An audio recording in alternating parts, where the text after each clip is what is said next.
I didn't arrive at the terminal because something was broken. I arrived because I could sense leverage.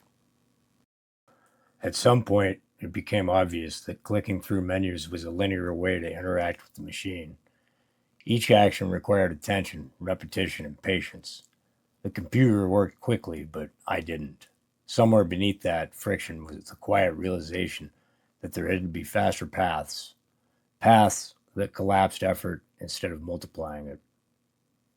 The terminal revealed itself not as an obligation, but as a superpower, not in a flashy sense and not because it was obscure, but because it exposed a different relationship with the machine, one where intent mattered more than the interface, and where learning once paid dividends forever. Speed is the obvious benefit, but it's not the whole story. Yes, commands are faster than clicks. Yes, automation replaces repetition. But speed alone doesn't sustain interest. What makes the terminal compelling is that speed, automation, and aesthetics converge. It isn't just that things happen quickly, it's that they happen cleanly in ways that feel intentional and personal. The terminal can be shaped. Colors, prompts, layouts, tools, and workflows can be tuned until they feel like an extension of thought rather than an obstacle to it. This is where many explanations of terminal culture fall apart. They frame it as an efficiency versus comfort or power versus usability. In reality, the terminal offers a rare combination: control without clutter, feedback without noise, and customization without bloat. One crucial preference defines this path. The terminal should be visible.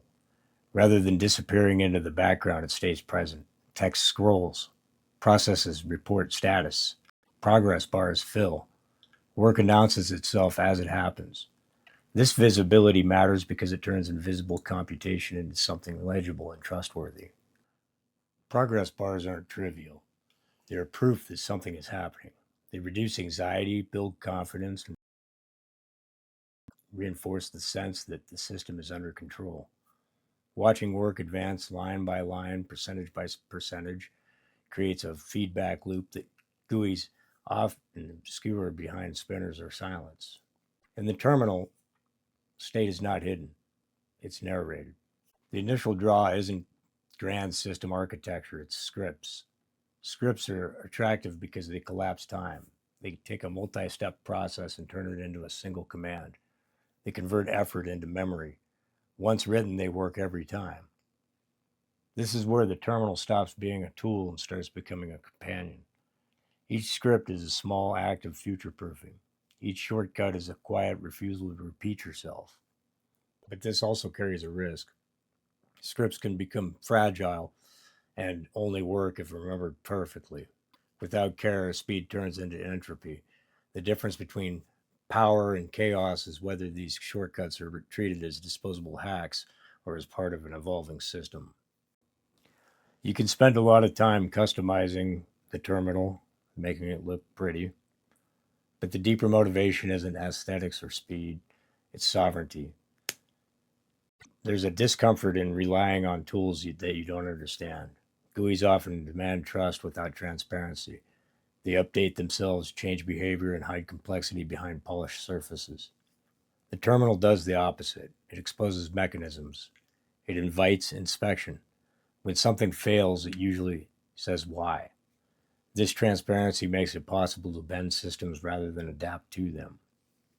Mastery here isn't about dominance, it's about independence.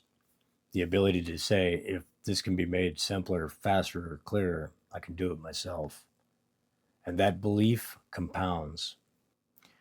Becoming a terminal geek isn't about nostalgia or minimalism. It's about leverage, visibility, and control.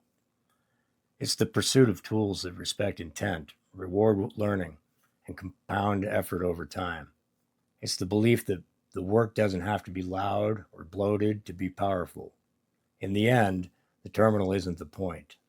The point is building a relationship with machines where you are not merely a user, but a participant.